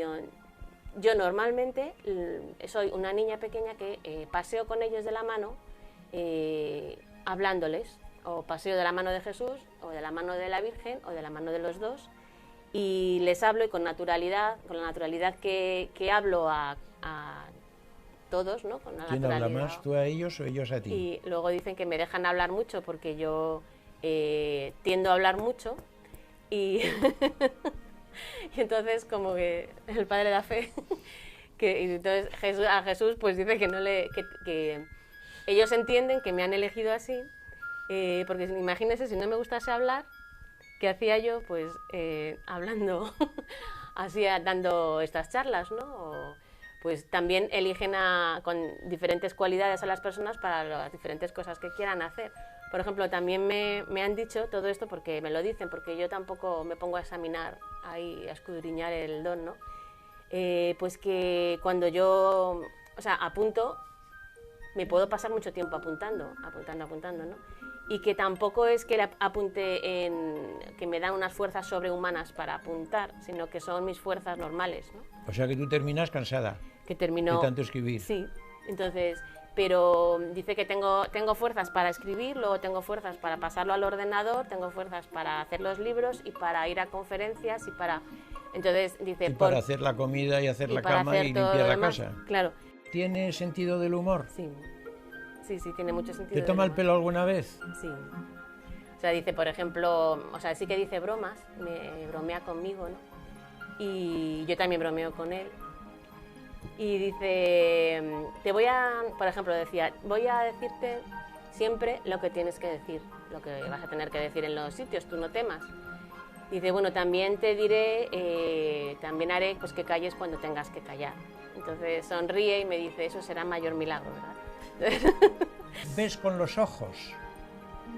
No, sí que en alguna ocasión a lo mejor varía, es una visión interna y a lo mejor la visión tiene un matiz interna que se acerca más a algo físico, como puede ser la figura de la Virgen o que la Virgen se muere, decir, va de tal color o mueve los ojos. Sí, o mueve los ojos o mueve las manos o me señala o me bendice o me bendice o lleva en el rosario las manos y hace así como señalando que tenemos que rezar el rosario. Sí. O la Virgen suele tener la postura de, o sea, ya siempre está en lo alto y suele estar inclinada hacia mí como una madre hacia un niño pequeño, ¿no? O hacia nosotros se inclina. O el color del velo, puedo ver interiormente colores, es que qué difícil es explicar eso. No, sí. Pero tienen así matices, a lo mejor las visiones que pueden ser en alguna ocasión más físicas, o puedo ver el rostro de Jesús, de tal manera estoy como si tuviese su cara aquí, cuando me está hablando, como si la tuviera aquí, y yo estar haciendo la oración delante de un cuadro y entonces estoy apuntando lo que estoy oyendo y viendo, le estoy viendo y le estoy oyendo a la vez y le estoy sintiendo y coincide con el cuadro y entonces levanto porque digo ahora pues le veré físicamente. Sí. A veces es tanta la impresión que digo bueno pues está ahí, ¿no? Pero veo el cuadro y digo no, qué feo es el cuadro. Y dentro de que es un cuadro muy bonito, uno de los que tengo yo, por ejemplo, en mi casa de Jesús, es un cuadro precioso, pero cuando estoy con Jesús todas las imágenes son feas, ninguna lo plasma, ni la Virgen tampoco, es imposible plasmar a la Virgen en imagen, ninguna imagen es parecida a la Virgen. Y sobre todo es como si pues, tú invitas a alguien a tu casa, viene una amiga a verte y la amiga te va a contar sus cosas, pero tú, aparte de escuchar lo que te está diciendo con palabras, puedes saber lo que siente al decírtelo, lo que está pensando y los anhelos que tiene sobre ti, sobre la humanidad, si se pone triste, si está contenta, si llora a lo mejor por dentro, Porque muchas veces pone, la Virgen llora. Sí, claro, entonces... sientes tú. Puedo sentir que llora. ¿Ves que llora o lo sientes tú? Más bien diría yo que siento que llora, pero es un sentirlo tan profundo que lo ves, que lo estás viendo. Entonces, incluso pues expresiones de su cara o pues de los ojos, por ejemplo, la boca de Jesús cuando me habla muchas veces es como si... o sea, lo de la boca y la palabra de Dios tiene mucha importancia en este carisma. Una de las cosas primeras que cuando empecé con esto, era como que yo estaba, o sea, mi nombre estaba siendo masticado por la boca de Dios. Cosa que yo decía, esto es un escándalo grandísimo. ¿Cómo va a ser? Porque una de las primeras cosas que me decía era, Margarita, tu nombre es dulce a mi lengua. Ni siquiera dijo a mi boca, sino que dijo a mi lengua. Entonces eso a mí me escandalizó mucho. Ahí yo dije, incluso empecé con ese mensaje a apuntar unas cosas tan ardientes de Jesús que llegó un momento que dije, bueno, hasta aquí. Yo esto lo tengo que consultar porque me parece demasiado fuerte, demasiado ardiente, demasiado... Entonces, la boca digo como que como el profeta es un enviado que va a decir las palabras de Dios. Entonces, y también tiene sentido lo de tu nombre es dulce a mi lengua porque tiene sentido con la Eucaristía, con lo que luego se desarrolló el mensaje, que en un principio pues no sabía que tenía que ver con eso, ¿no? Con la Eucaristía. Entonces es una asimilación de corazones, es una unión de corazones, es como si tú estás dentro del corazón de Jesús, el corazón de Jesús está dentro de ti, tú le conoces a él te conoce a ti y es una unión grandísima, ¿no? Realmente es la unión que tenemos en la comunión, cuando comulgamos y a lo que todos tenderemos, ¿no? Y yo creo que esto es como lo que son unas primicias de lo que luego en el Reino Nuevo vamos a tener cuando venga el reino. Cuando venga el reino. Bueno, por otra parte, hay mucha gente, perdón que te interrumpa, que dice eso de que el reino que venga, llevamos 2000 años diciendo, venga a nosotros tu reino. Y cuando preguntamos, ¿y qué significa eso? Pues la gente no suele entenderlo. Y resulta que aquí aparece bien explicado que es un reino que va a venir él como rey, y tú dices que en esa época, en ese momento, que no está tan lejano, como que la primicia es este trato íntimo con Jesús así, de esta manera, que es un don, o sea, que yo no he estudiado para ver cómo voy a tener ese trato íntimo, sino que es un don de Dios, ¿no? Pues lo vamos a tener todos, o sea, todo el mundo va a poder hablar con Dios de esa manera. Todos los que vivan en el Reino Nuevo. Sí. No los que no vivan, que los que no lo hayan aceptado antes se irán, vamos a decir así. Pasarán solo los que hayan aceptado a Jesús, tengo entendido yo. Eso es, así es. Vale. Pero todavía mayor, o sea que es como, esto es un principio y todavía podremos seguir avanzando en esa unión con Jesús de esta manera. Todos. Es decir, que no es tú, claro, sino que es un poco para todos. Lo que decía esta mañana de que quita el nombre de Margarita y pone el tuyo. Es decir, que no es que tú lo vas a tener, sino que es lo que vamos a tener todos. Tú eres como un adelanto para que la gente ir abriendo boca, ir abriendo el apetito de que, oye, que esto es lo que nos toca a todos. Una cosa que has dicho antes me ha dado impresión, y por lo que he pescado en algunos mensajes que no están en estos libros todavía, estarán en lo que venga después. Hay veces que escribes, a ver si te lo he entendido bien, porque te lo están dictando, pero primera pregunta, ¿te lo están dictando en el oído o interiormente? Eso también es muy bonito verlo, ¿no? Porque cuando usted puso el título, el sobretítulo, ¿no? Dictados de Jesús Amarga, claro, yo decía dictados, pero cuando uno habla de dictados, yo me imaginaba a la profesora de mi colegio, ¿no? Diciendo, pues eso, que queridos niños, hoy vamos a hacer te dicta un dictado, te va diciendo los signos de puntuación, va parando, tú vas apuntando, vas esperando a ver que te digan otra cosa, tal. Entonces, no es exactamente así, un dictado así tan frío, porque resulta que, o sea, cuando ellos me están hablando, es una conversación, o sea, yo no tengo la impresión que me están dictando, sino yo estoy conversando. Pero si realmente te paras a pensar, es verdad, estoy apuntando un dictado, pero no es mi impresión no es que me están dictando. ¿No lo oyes en la oreja? Y no lo oigo en la oreja, o sea, ¿Dónde lo oirías? Si es que se puede decir. Pues en el corazón o en el alma. Bueno, y es que por una parte veo yo que a veces es como un dictado y que tú haces de bolígrafo, digamos, bolígrafo de Dios, o sea que tú en realidad tu oficio es, y en algún sitio se te dice que tú eres la amanuense, que tú eres el bolígrafo de Jesús. Pero por otra parte hay momentos en que me da la impresión de que es como Él que se mete en ti y tú escribes porque, es decir, como si fuera Él. No que Él te diga a ti, sino que tú le escribes. O sea que es distinto. Hay veces que ocurre que es diferente, de manera distinta. De manera diferente. Y también a veces entiendo cosas que no soy capaz de... que se quedan muy cortas con las palabras. Eso lo dices escritas. mucho. Es decir, después de haber escrito un texto largo, dice, he entendido mucho más de lo que he escrito aquí. Y eso me da mucha pena, porque pienso que soy un instrumento muy torpe, que me encantaría tener mucha más cultura y más palabras. Hay palabras que digo, es que no es esta palabra. lo que me ha dicho tiene el significado de 3 palabras diferentes, ¿no? A veces y debe pones existir, entre paréntesis 2 o 3 palabras. y debe existir esa palabra, ¿no? Pero no, o no la conozco, o bueno, o a lo mejor me quieren transmitir mucho, ¿no? Entonces, cuando yo me preocupo y yo digo, pues es que Jesús, qué pena, ¿no? Haber elegido a otra persona, pues que esto lo pudiera hacer mejor.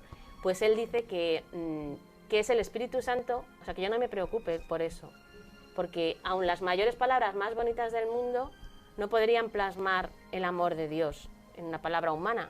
Entonces, que es el Espíritu Santo el que va a trabajar en las almas a través de estas torpes palabras. Empalma un poquito lo que tú has dicho con una pregunta que me he encontrado ahora precisamente, que hay personas que a veces se escandalizan porque le encuentran al que tú presentas un Jesús demasiado cariñoso, demasiado íntimo, y que Dios no puede ser tan, esto es excesivo, vamos, ¿no? Y claro, ¿qué ocurre? Permíteme que responda yo, si quieres decir otra cosa. Yo lo que digo ante esta dificultad, que está aquí, pero lo he oído varias veces. Primero, esas personas yo diría que no han leído la Biblia. Primero, no han leído la Biblia. Porque es verdad que aparece un Dios fuerte y un Dios que manda un diluvio, pero en conjunto aparece un Dios cariñoso a lo largo de todo el Antiguo Testamento. En el Cantar de los... Me acuerdo, me decía una persona, ¿cómo la va a llamar amada mía? Claro, digo yo, pero bueno, este señor no ha leído el Cantar de los Cantares. En el Cantar de los Cantares, Dios dice al alma 44 veces, amada mía. Y este señor no ha leído la Biblia. ¿Es que me escandaliza? Pues lea la Biblia y se escandalizará más. Pero, y lo mismo, querida mía, queridísima mía, precisamente lo que están tratando, a mi modo de ver, estas manifestaciones, estos libros, es de hacernos ver que Dios es cariñoso. Las palabras con que Dios, en el Antiguo Testamento, Éxodo 34, se manifestó a Moisés, Yahweh dice su nombre, el Rahun Ejenun, Rab Gesed Vau Emet, dice literalmente. Entonces, eso hay que traducirlo, Dios tierno, cariñoso. Rab significa rico, rico en fidelidad en el amor, en un amor fiel. Pero ese tierno, cariñoso, tiene el acento de cariño maternal, ternura maternal. Entonces, escandalizarnos, oye, abre el Génesis, con eso se encontró Moisés, es lo que Dios dijo a Moisés en el Éxodo, en el Éxodo 34. Si leemos todos los profetas, cómo se demuestra Dios cariñoso, después Jesús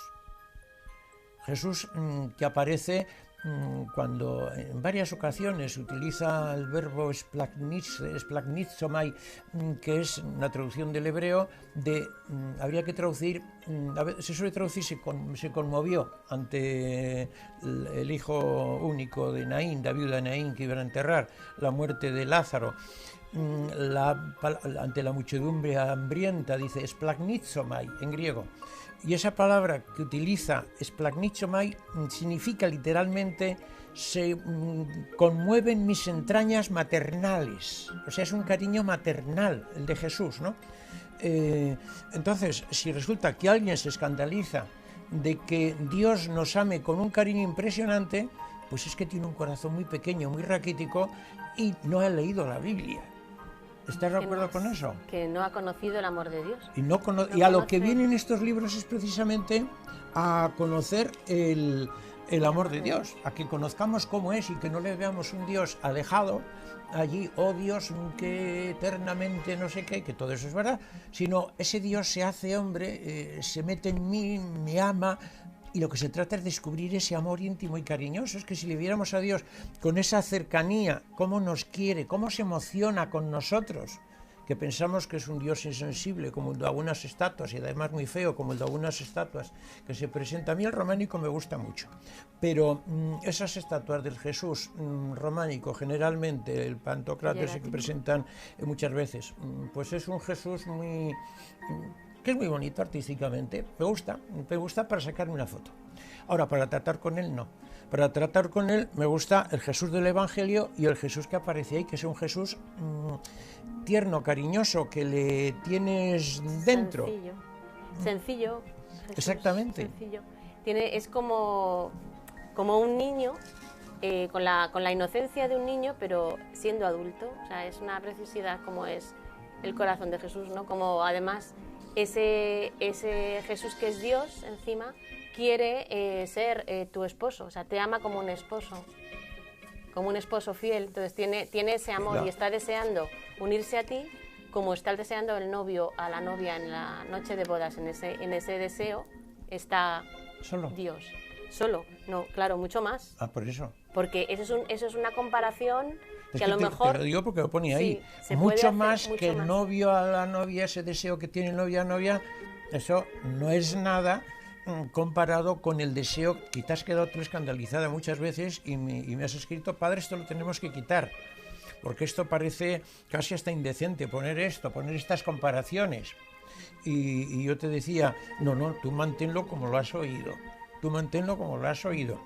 Indecente en el sentido de que presenta el deseo del novio, y como que Jesús tiene ese deseo de ti, no carnalmente, no en ese aspecto, sino en cuanto a cariño, en cuanto a... Y claro, ese cariño esponsal, si nos representa la Sagrada Escritura, el cariño de delicadeza, de poderle llamar Abba, que es la palabra con que los niños hebreos llaman a su papá, papi, papaíto. A una persona me dijo que le escandalizaba, es que le llama papaíto. Y yo, hijo, pero es que usted no ha leído el Evangelio. Jesús utilizaba la palabra esta, que es la que utilizan, si usted va a Jerusalén, y oye a los niños llamar a sus papás con cariño, papi, utilizan la palabra Abba, o Abbi, si es papá mío, Abvinu, papá nuestro, pero papi, papaíto. Y si usted se escandaliza, hijo, es que no ha entendido ni la Sagrada Escritura, ni a Dios, ni ese cariño de Dios, ni esa ternura de Dios. Me da impresión, no sé si estoy... te presento este. Que dice sobre España, ¿no? ¿Qué dicen sobre España? Sí. La Virgen quiere mucho a España y dice que siempre ha ido a buscar los guerreros que luchan por el Evangelio a España y que siempre los ha conseguido. Y entonces pregunta, ¿será que en esta hora de la historia no voy a encontrar guerreros que luchen por el Evangelio en España? O sea, es un llamamiento. Dice que si ahora mismo, o sea, que ella está muy triste porque si ahora mismo en España nos pidieran dar la vida por la fe, seríamos apóstatas, la mayoría, ¿no? Serían apóstatas, en lugar de ser mártires por la fe. Porque, bueno, pues si se profana las iglesias, se profana el Santísimo, lo dejaríamos hacer con tal de, bueno, no, yo me quedo, a ver si me voy a quedar sin mi trabajito, a ver si me voy a quedar sin mi dinero, sin mi casita, y dejaríamos hacer eso. ¿En qué situación te dice Jesús o la Virgen que está España ahora? En la situación de apostasía de la fe, o sea, de apostasía de la fe. Cuando hemos sido defensores y que hemos llevado la fe a otros sitios, ahora estamos en la situación de apóstatas, la mayoría. Luego siempre quedan los mártires que a lo mejor que han mantenido la fe en unos años de persecución también incruenta en España contra la fe, que no ha sido una guerra que vaya abiertamente en contra, sino por debajo pues se ha ido minando los cimientos que había, y yo creo que están esperando a dar el golpe final para que caiga todo el edificio, ¿no? Entonces, hay gente que como auténticos mártires ha resistido y ha mantenido la fe en España, y ha sido como pero un en general, baluarte. la situación de España hoy pero día... en general es de apostasía. En general España es el modelo en el que otros países se basarán para su apostasía, el proyecto de... Como fuente de apostasía para otros países, que yo he entendido de los libros, como que están haciendo como una especie de ensayo de España de hundirla, para que a su vez, ¿quiénes lo están haciendo? Bueno, no sé si lo pone ahí explícitamente, las fuerzas del mal. para extender la apostasía, el anticristianismo, el antiteísmo y contra Dios, extenderlo sobre todo en Hispanoamérica, Sudamérica, que es donde estamos más unidos, pues extender la apostasía a esos países, es lo que yo he entendido. Eso es. Y España se salvará por la vida eucarística, por el Santísimo, por la oración. Si nos espabilamos. Si nos espabilamos. Entonces, ¿qué es lo que hay que hacer? Pues tener una vida profundamente eucarística, volver a la Eucaristía y descubrir la Eucaristía. ¿Cómo la podemos descubrir? Nos han dado un camino. La verdadera devoción al corazón de Jesús, que es la verdadera devoción a la Eucaristía, es un camino. Si queremos revitalizar España, pues empecemos a leer el libro primero, segundo, tercero, empezando por el principio. A leer y vivir. Y vivir ese camino. A propósito de esto, mensajes. me encuentro con esta otra pregunta. ¿Qué dicen Jesús y la Virgen de los sacerdotes? De los sacerdotes. Pues los sacerdotes forman parte de lo más profundo del corazón de Jesús, del centro del corazón de Jesús y de María. Para María son su hijo otra vez en la tierra, ¿no? Son su hijo. Si no existieran los sacerdotes, nosotros no tendríamos vida, pero ni física, o sea, moriríamos, porque necesitamos de los sacramentos para vivir y de la Eucaristía. Pensar que Dios obedece a un sacerdote, porque cuando el sacerdote consagra, dice las palabras de la consagración, Dios baja del cielo a la tierra y se hace Eucaristía.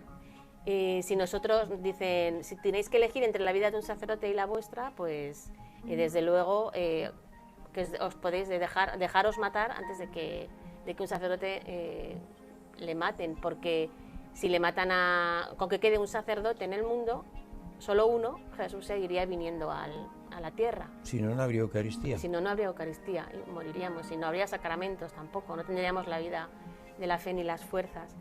Luego también tienen mucho dolor cuando la gente no apoya a sus sacerdotes, cuando les criticamos, cuando no rezamos por ellos. Perdona que interrumpa, pero este es un punto muy importante porque yo lo que observo es que hoy se critica muchísimo a los sacerdotes, con o sin razón, pero se critica muchísimo.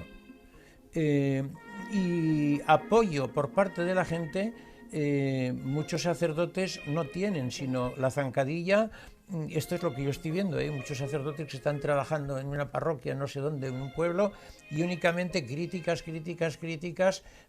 Esto es lo que yo veo en el mundo actual, por lo menos lo que yo veo. Y se pueden minar la vocación de un sacerdote y hacerle que pues entre en depresión y pueda abandonar los ministerios. O sea, es que es gravísimo. Es que eso se da mucho, Claro, es que es gravísimo. Hay sacerdotes que abandonan porque ya no pueden más. Claro, es gravísimo. Entonces, pero encuentran un vacío y un ataque entre los fieles. Entre sus los fieles son los que se le cargan. Pues eso no puede. La Virgen sufre muchísimo por eso. O sea, dice que cuando veo cómo criticáis, incluso calumniáis a mis sacerdotes, mi corazón se desgarra de dolor, dice la Virgen, y quiere que se hagan campañas de oración y sacrificio por los sacerdotes, porque no hay vocaciones tampoco, ¿no? Entonces, desde luego es una batalla que el demonio ahí está ganando, así que nosotros tenemos que apoyar a nuestros sacerdotes, rezar por ellos, sacrificarnos por los sacerdotes, ser su apoyo en las parroquias, en los pequeños sitios, en lo que tú buenamente puedas hacer, ¿no?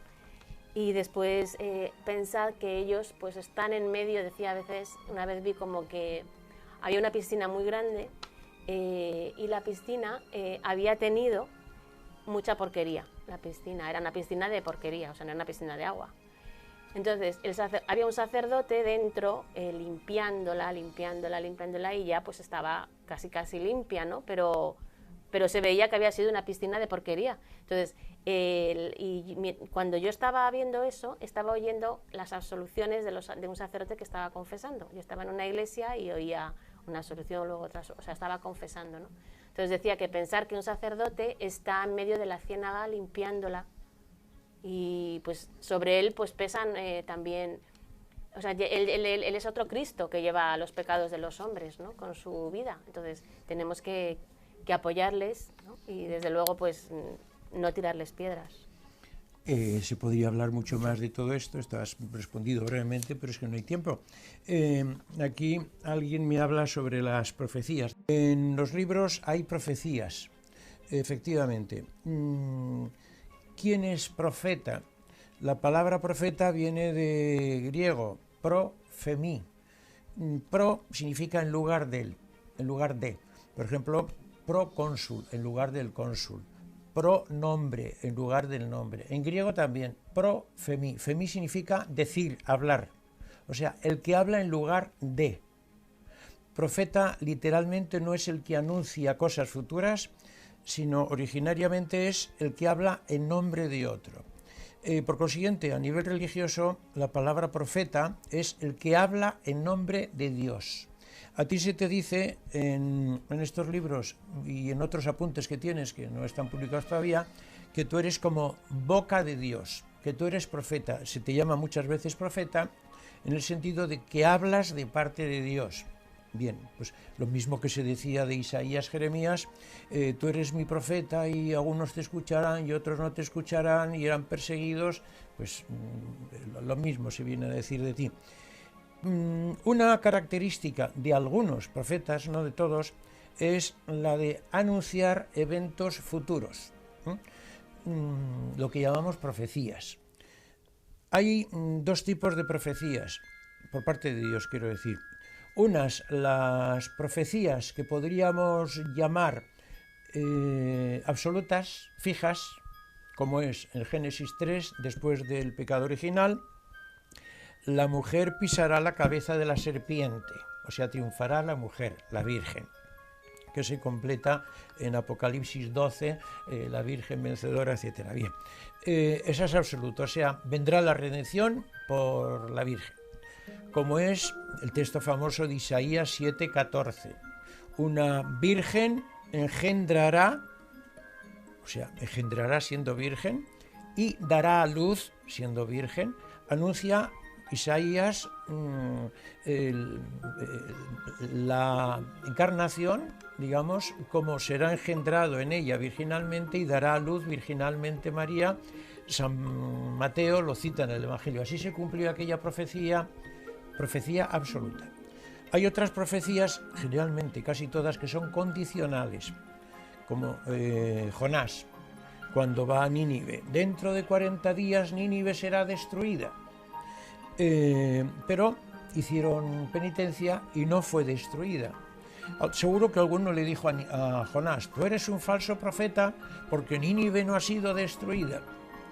Y claro, él podría decir, no, precisamente no ha sido destruida porque anuncié, si no os convertís, esto será destruido. Os habéis convertido, luego no ha sido destruido. Yo entiendo que en tus libros se habla de profecías de eventos futuros, algunos seguros, como es que vendrá el reino, eso, vendrá el reino eucarístico, vendrá. Otros, que si habrá unos castigos, que si habrá unos desastres o habrá cosas de estas, condicionales, condicionadas. Incluso se dice en varios lugares, algunos están en los libros y otros que no se han publicado porque ya decía al comienzo que si publicáramos todos serían 11 volúmenes como este, con lo que tienes por ahora o quizá algo más. Se repite que son profecías condicionadas y en algún caso se dice hay alguna de estas profecías de desastres que se ha anulado, que ese desastre no ha ocurrido porque ha habido gente que ha hecho penitencia, que ha hecho oración y algo que estaba anunciado no se ha cumplido o se ha menguado. Y entonces se dice en bastantes sitios en los 3 libros y en lo que todavía no está publicado, se dice, si no se cumple algo, no digáis que no se cumple la profecía, sino que dad gracias porque eso no ha ocurrido gracias a que habéis rezado. De todas las formas, lo que tú tienes en su día se verá que se cumple hasta las comas, se verá. Lo digo porque hay personas que van a buscar solo las profecías. Y que a ver qué va a ocurrir y qué día va a ocurrir y hacen calendarios de sucesos trágicos. Y después resulta que pasan las fechas y no ocurre ninguno. Y eso al Señor, ahí se insiste mucho en los libros, esto al Señor no le gusta. Corrígeme si no lo... Yo te estoy explicando tal como lo dice la Biblia también.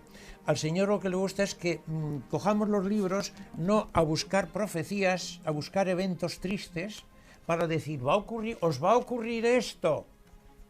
Pero vamos a ver, si el Señor lo que está queriendo decir es conviértete. En vez de mirar, va a pasar esto si tú no te conviertes. Entonces, en vez de fijarnos en va a ocurrir esto, lo que tendríamos que fijarnos es fundamentalmente en me tengo que convertir. Y si me convierto, esto no ocurrirá, o será más suave. Esto es importante respecto a las profecías. Los buscadores de profecías, que los hay, y de eventos, y va a ocurrir esto, y va a ocurrir lo otro, no, a Dios no le agrada. A Dios dice, y también en la Sagrada Escritura, que cuando se anuncian esas profecías, lo que tenemos que hacer es penitencia, convertirnos, como los de Nínive, y entonces el evento desgraciado no ocurrirá o será menor. Esto me parece que es muy importante a la hora de leerlo y a la hora de ver anunciadores de desastres. Que olvidémonos de los anunciadores de desastres, porque eso sí que es un desastre. Y además nos estamos apartando del mensaje auténtico, que no es de desastre, sino que es de amar a Dios. Y no, va a ocurrir esto, que eso lo que promueve es temor y angustia y verle a un Dios castigador. Y me parece que es lo más alejado de lo que puede ocurrir. Hay gente que dice, bueno, pero hay cosas que puede haber interferencias. Cuando hay gente que dice que si hay interferencias, evidentemente que hay. Todo místico tiene interferencias. Esto aparece en los tratados clásicos de teología mística, por ejemplo, el Tanqueray, el volumen pues es muy claro. El Papa Juan Pablo II decía, hablando de Santa Brígida, nada menos, una gran mística, que tiene, lo dijo con otras palabras, pero que tiene interferencias. Eso ocurre. Esas interferencias pueden ser o del demonio o el subconsciente. En el caso tuyo, yo me atrevería a decir que del demonio no hay, porque además tú misma te das cuenta también cuando interviene, tú le notas también cuando interviene, ¿no? Sí. Y puede haber cosa de tu subconsciente, pues sí, o sea que hay interferencias, sí. Y el mismo Señor te ha dicho en varias ocasiones que existen, que hay algunas cosas que se han colado, porque yo, de las cosas que tú me mandas, cuando me mandas, también pasa la censura. Y cuando encuentro algo que dudo un poco, digo, yo lo guardo, pero no lo publico, ¿no? Lo tacho, lo pongo de otro color o lo que sea, y digo, esto dudo, ¿no? Solamente paso lo que yo veo que es correcto, lo que es de Dios. Y en algunos sitios se dice, ha habido alguna que se ha colado también a tu director espiritual, pero es cosa pequeña y por otra parte es correcta. Por consiguiente, yo la he hecho palabra mía. Se ha dicho así en varias ocasiones. O sea, ¿que hago una interferencia? Puede ser, pero no cosa fundamental. Y por otra parte puede ser una frase, pero dentro de todo esto, una frase que no es fundamental, sino una cosa secundaria, no tiene más importancia. Y yo creo que si hasta ahora está habiendo muchas conversiones y cambios en comunidades, en sacerdotes y en muchos seglares, a medida que esto se vaya difundiendo, podrá servir como un empujón en España, que sale en España pero está difundiendo por todo el mundo. Podrá ser un empujón espiritual, que esto es lo que se pretende, y que nos encontremos todos allá arriba gracias a los libros. Muchas gracias, Margarita.